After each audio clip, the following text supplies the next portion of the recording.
up guys, today I'm going to give you a step-to-step how-to video on how to service your mountain bike at home. So my first step is to clean your bike. You know, my bike is very dirty, just been riding around. For me, it's pretty hard to work on a dirty bike because you're always going to have dirt and stuff. Like, look at this, my chain ring is just filthy. And in here, yeah. So step one, just clean your bike. You can do it with just normal dish soap, or if you're fancy, you can use actual bike wash soap. Me, I just use water, dish soap, and a brush. Okay, so now I got everything set up for the bike wash. So for me, I actually like taking off my rear wheel to wash because whenever I scrub my cassette, I'll always get stuff on my brake rotor, and I don't have the little pad to cover the rotor. This costs too much money. So that's what my bike's looking like pre-wash. Look at that in there, it's just horrible. But yeah, I use a bucket with a brush, like a soft brush, and then a stiff brush. Then I have a foam cannon. Oh damn it. I like using this so I can wash the brush off, like just rinse it off in here if there's any mud. But yeah.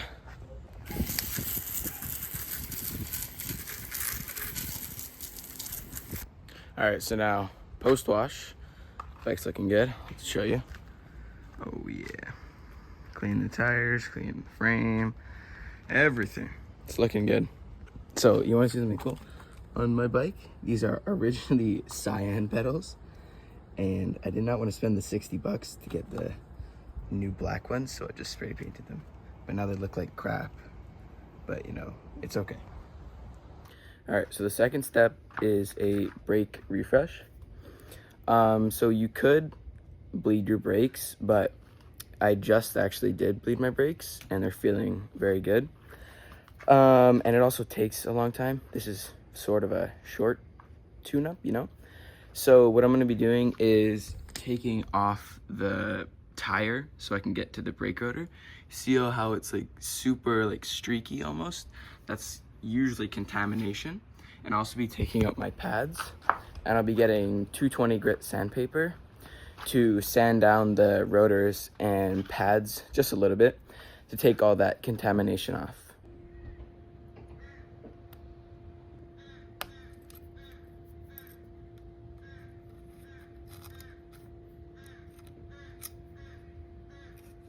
Pads are out.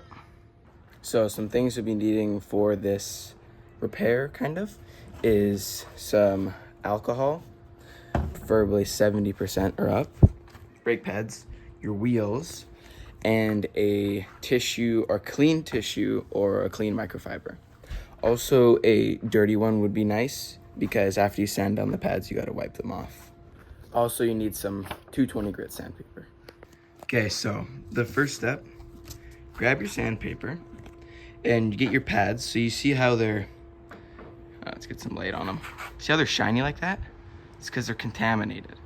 That's why you're losing all your stopping power. You wanna go like this.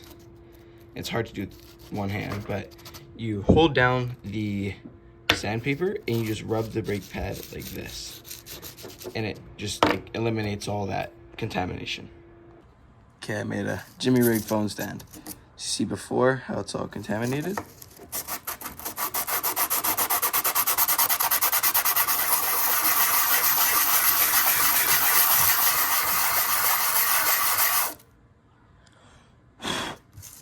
Always want to clean off the excess material. So now, still looks shiny, but now you can, in person, you can really see it's more of a metallic shine because these are also metallic pads instead of the contamination shine with all the grease and oils on it. You also do not want to touch it with your fingers because that will take your oily fingers on it, and that's not great. Also, don't be scared to go too much because the sandpaper just takes off a little bit, but also don't be going for a long time, you know, because that can end up being bad for the pad. So now I'm going to go in with a bit of alcohol on a clean tissue and just wipe off all the excess buildup on the pad. So you want to do the same thing with both pads. Look, this, how do I turn exposure up? Okay, so this one is the uncontaminated, focus, and this one's the contaminated. You can really see the difference. This one's way lighter.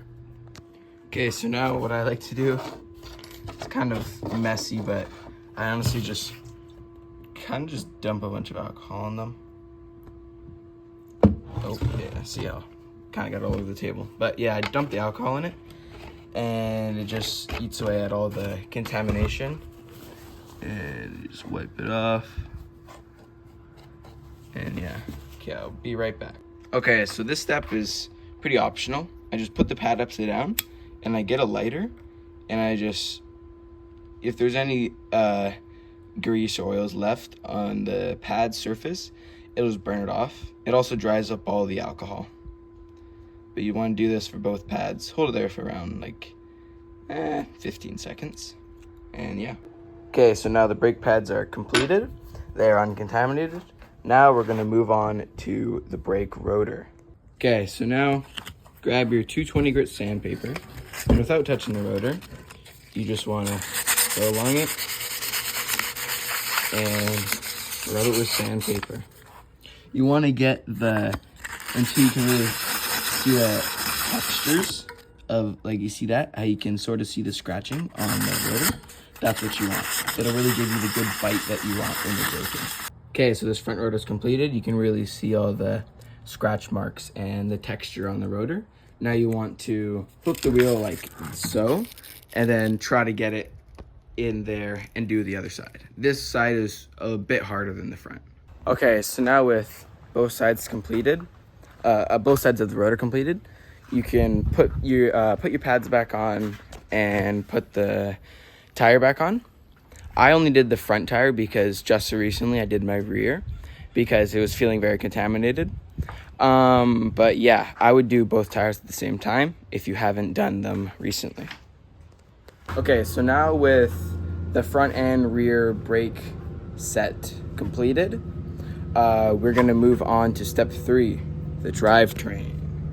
Oh yeah. The first step of the drivetrain service is taking off your chain. So we're gonna clean the whole drivetrain, also including my hub. So yeah, because when you have a clean drivetrain, everything is way more smooth because there's no grime or anything inside of your cassette or chain.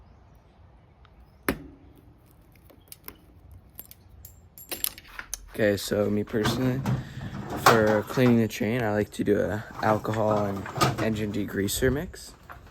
So what I have here is just a normal bucket. Put the chain in there, remove the quick links, and you have your 70% alcohol again. And you just want to pour some alcohol in there, pour some of the, or spray some of this in there, and then agitate it. Okay, this is how it's looking. So I like to just swirl it around like this, see how dirty the water's getting. Now this is something I would not recommend breathing in because it's not a good combination, you know? So yeah, just agitate it. I also flush it out and keep switching the fluid so I can see how much is getting cleaned. This is how it's looking after one wash. Now I'm gonna repeat the same process. So once I took it out of the water, I just dumped it into some rocks, and I sprayed it down with some water, just getting all the grease out. But yeah, another coat. So this is it after agitated and the second passing. It's looking way cleaner than it was before. I don't know, I might do another one. Just, I have to see what it looks like after. Okay, so now it's looking nice and clean. I'm gonna grab an air compressor and dry it out from all the water because you don't want unnecessary water sitting in there. Okay, so now with the chain being all dry, we can chuck it right back on the bike. Okay, so now with the train completely degreased, you want to grab your preferred chain lube. I'm just using this one, I don't know, Schwinn chain lube. I like it. But yeah, you just want to lube your chain up. So also, if you haven't cleaned your cassette in a while, you should definitely clean your cassette and your derailleur. I clean my cassette and derailleur, so I'm all good, but I would definitely recommend cleaning all three when you are in the process of cleaning. Okay, so now my drivetrain is nice and clean and serviced. Now I will be taking my rear wheel off and servicing my hub. All right, so I just removed my rear wheel from my bike. Now I have my rear wheel on my bench. And what you want to do is you just want to, hold your cassette like this and pull up. You can take off your cassette. That is the better way to do it. But me personally, I broke my chain whip, so I cannot do that. So I just do it this way. Sometimes the pawls on the hub will come off in the cassette, but that's easy. Just take them out. But yeah, so we're going to be cleaning this because you can see it's pretty dirty. And I'm going to be applying new lube. Some people like to use grease, but I prefer lube because it makes the hub way louder, and I like the loudness. Okay, so what I do is grab a microfiber, put it in there like so, and I just run it around the whole interior of the, I am not too sure what this is called. I think it's just the hub. Just run it around along there, getting rid of any grease or old debris. You also want to clean down the axle. Then when you come over here, this is going to be hard to do with one hand. Oh, maybe I can just, no, I can't. Okay, get it like that. Wrap this around and just clean it like that. Should come out pretty good. I'll do it better with two hands. I'll be right back. Okay, now you can see it's looking real good. The bearing actually has a nice orange color to it. So now what I like to do is get my chain lube, actually. I'll bring that over here. And I just like to put just like a little drop on this part, on each one.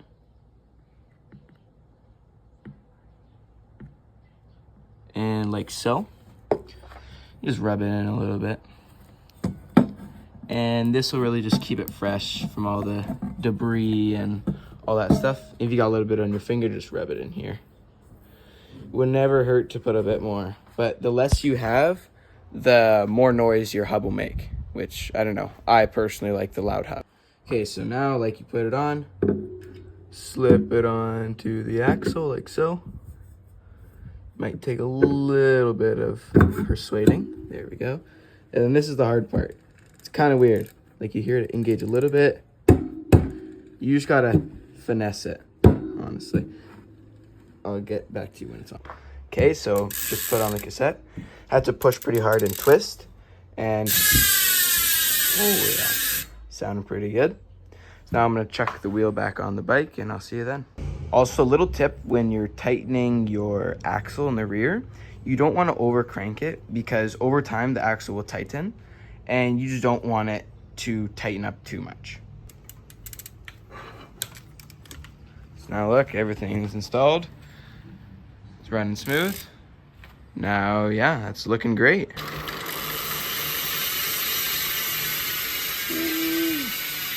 All right, so the fourth step would be to take out all of your shock bolts and your linkage bolts.